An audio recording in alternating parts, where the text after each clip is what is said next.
Good evening students. आज आपके CA inter cost का एग्जाम था। पेपर इजी था बट कुछ लोगों का स्पीड की वजह छूट गया होगा। चलो फटाफट डिस्कस कर लेते हैं अबाउट एमसीक्यू। एमसीक्यू के मैंने सॉल्यूशंस एज यूजुअल रेडी रखा है आपके लिए। तो सबसे पहला क्वेश्चन था मार्जिनल कॉस्टिंग से रिलेटेड। पहला सवाल था आपको PV ratio, contribution to sales ratio. तो पहले का आंसर है डी। यहाँ पर मैंने इसका सोल्यूशन दिया है। सर कैसे किया, एक बार थोड़ा फटाफट बता भी दो। आपको दिया गया था सेल्स रुपीस में दिया गया था। सेलिंग प्राइस पर यूनिट दिया हुआ है। आप अगर इसे डिवाइड करोगे तो आपको सेल यूनिट मिल जाएगा। और यहाँ पर आप लोग selling price per unit minus variable cost per unit करोगे तो कंट्रीब्यूशन पर यूनिट मिलेगा। इस कंट्रीब्यूशन पर यूनिट को मल्टीप्लाई कर दोगे यूनिट्स के साथ में तो आपको मिल जाएगा टोटल कंट्रीब्यूशन। तो टोटल कंट्रीब्यूशन मिल गया, टोटल सेल्स तो बस इसको ऐड करना है, डिवाइड कर लोगे तो आपको आंसर मिल जाएगा 45%। फर्स्ट का आंसर है। सेकंड का answer it's 18 lakh total profit. तो टोटल प्रॉफिट कैसे मिलेगा, contribution minus fixed cost. Contribution कैसे मिलेगा, सेल्स इनटू पीवी करके। सेल्स था 80 लाख, उसका 45% कर लोगे तो माइनस करने के बाद, एक मिनट यहाँ पर दिख रहा नहीं है, हाँ जी, माइनस कर दोगे आप फिक्स्ड कॉस्ट तो आपको मिल जाएगा टोटल प्रॉफिट। सर नेक्स्ट सवाल क्या था, अगेन पीवी रेशियो पूछा था, contribution to sales for your propose situation. जब प्रोडक्ट डब्ल्यू आप लोग इंट्रोड्यूस कर लोगे तो यहाँ पर आप देखोगे एग्जिस्टिंग क्वेश्चन में आपको टोटल सेल्स दिया था और आपको सेल्स मिक्स दिया था। आप मल्टीप्लाई कर दोगे मिक्स के साथ तो सेल वैल्यू मिल जाएगा। और सेम क्वेश्चन इस तरीके से बन गया है। अब इस आप सेल वैल्यू को अगर आप डिवाइड कर दोगे सेलिंग प्राइस पर यूनिट के साथ तो आपको मिल जाएगा आपका सेल क्वांटिटी मिल जाएगा, आपका सेल क्वांटिटी मिल जाएगा यहाँ पर। एंड सेम आपको करना है, selling price per unit minus variable cost तो contribution per unit. Similar way में आप करते जाओगे तो यहाँ पर आपको आंसर आ जाएगा टोटल 47% का, 39.95 लाख का टोटल कंट्रीब्यूशन है। मैं आपको बता दूं ना, यहाँ पर यूनिट्स इसका पॉइंट में आ रहा था, अगर आप पूरा डिजिट लोगे ना तो आपको राउंड फिगर आंसर आ जाएगा। नेक्स्ट थर्ड सवाल हो गया है। फोर्थ सवाल था break even sale. Sir break even कैसा मिलेगा, fixed cost divide by PV.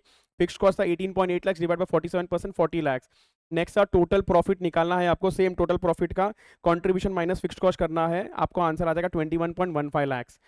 Case scenario number 2 बहुत इजी था ये भी। आपको पूछा गया था मटेरियल कॉस्टिंग से था ये, annual demand for raw material OC and ओई।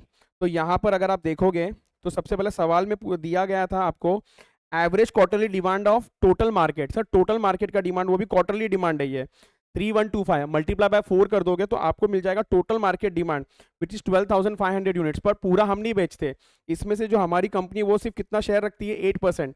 तो आप 8% के साथ मल्टीप्लाई कर दोगे तो हमारा कंपनी सिर्फ 1000 यूनिट्स बेच रही है। ये 1000 यूनिट्स ऑफ फिनिश गुड्स बनाने के लिए दो रॉ मटेरियल लगता है, ओसी एंड ओई।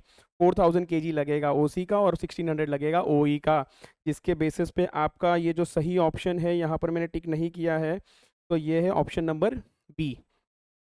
सेवेंथ का है ईओ क्यू, जो हर बच्चा मेरे हिसाब से तो सही करके आया होगा। √2AO/C, ये बच्चों का फेवरेट फॉर्मूला है। √2AO/C ये सब फिगर दिया हुआ था, ऑप्शन नंबर ए। एट्थ भी सेम ईओ क्यू पूछा गया था आपको, तो option number B. And number of orders दिया गया था, आप डिवाइड करके निकाल सकते हो। नेक्स्ट क्या पूछा था सर, यहाँ पर टोटल कॉस्ट पूछा था। टोटल कॉस्ट, टोटल कॉस्ट में तीन चीज आता है, परचेज कॉस्ट, ऑर्डरिंग कॉस्ट और कैरिंग कॉस्ट। यहाँ पर मैंने इसका कैलकुलेशन दिखा दिया है, टोटल 81 लाख आता है। आपका नेक्स्ट सवाल क्या था सर, यहाँ पर ध्यान देना आपको, यहाँ पर बोला है कि सर 200 केजी अगर हम लोग ऑर्डर करेंगे ओसी का तो कितना होगा। सर परचेज कॉस्ट तो सेम ही आ जाएगा, ऑर्डरिंग कॉस्ट में चेंज हो जाएगा क्योंकि यहाँ पर number of orders 4000 divide by 200 into 3125 हो जाएगा, एंड कैरिंग कॉस्ट भी चेंज हो जाएगा, तो आंसर आएगा 81 लाख 2500। नेक्स्ट आपका था क्वेश्चन नंबर 11। क्वेश्चन नंबर 11 था स्टैंडर्ड कॉस्टिंग से। यहाँ पर ये भी बहुत आसान था। यहाँ पर दिया होता 30 मिनट्स लगता है 1 यूनिट बनाने के लिए, मतलब 0.5 आवर्स लगता है आपको। एंड यहाँ पर ऑन दिस बेसिस हम एक्चुअल प्रोडक्शन कितना कर रहे हैं, 30,000 यूनिट्स। सर 30,000 यूनिट्स अगर कर रहे हो तो 30,000 यूनिट्स बनाने के लिए कितना समय लगेगा, इट इज 15,000 आवर्स लगेगा, 15,000 आवर्स। नेक्स्ट हमको दिया था labour rate variance for 7,500 adverse.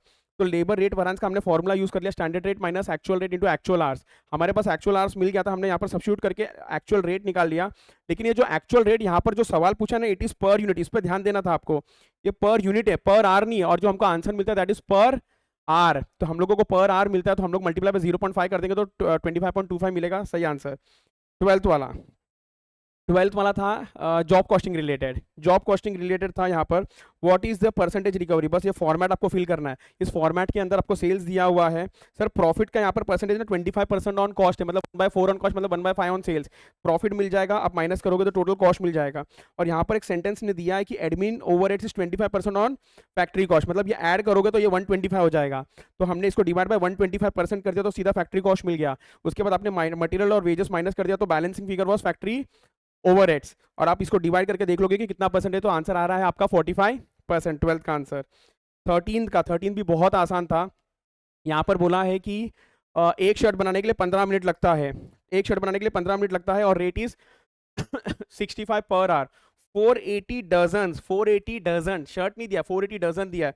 तो हमने 480 इंटू 12 कर लिया, टोटल 5760 शर्ट बनाने के लिए कितना समय लगेगा, तो आंसर आ गया था 86,400 मिनट्स लगेगा। डिवाइड बाय 60 कर दोगे तो 1440 आवर्स लगेगा, जो ऑप्शन नंबर बी है। टोटल 40 आवर्स पर वीक लगेगा, डिवाइड कर दोगे तो आपको नंबर ऑफ ऑपरेटर्स भी मिल जाएगा।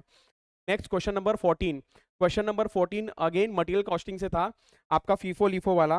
बहुत आसान है, बस यहाँ पर ध्यान क्या देना था, मटेरियल एक कंज्यूम कितना हुआ है, स्टॉक नहीं पूछा है, कंज्यूम कंज्यूम। सर यहाँ पर हमको मालूम है क्वांटिटी कंज्यूम तो हुआ है 1500, 1500 के रेट क्या लेंगे, लीफो बोला तो लास्ट वाला रेट लेना है।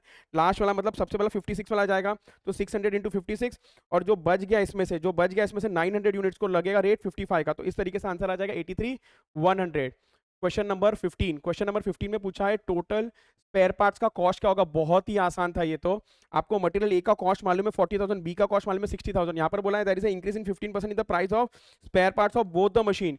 इसकी वजह से दोनों का प्राइस इंक्रीज हो जाएगा, तो 15% से ए भी बढ़ेगा, 15% से बी भी बढ़ेगा।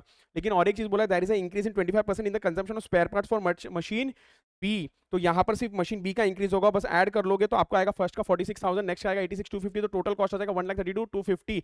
ऑप्शन नंबर डी सही आंसर था। आई होप आप लोगों का मैक्सिमम राइट होगा। कमेंट करके बताना किसका कितना मार्क्स आ रहा है एमसीक्यू में। Thank you everyone and all the best for your next exam.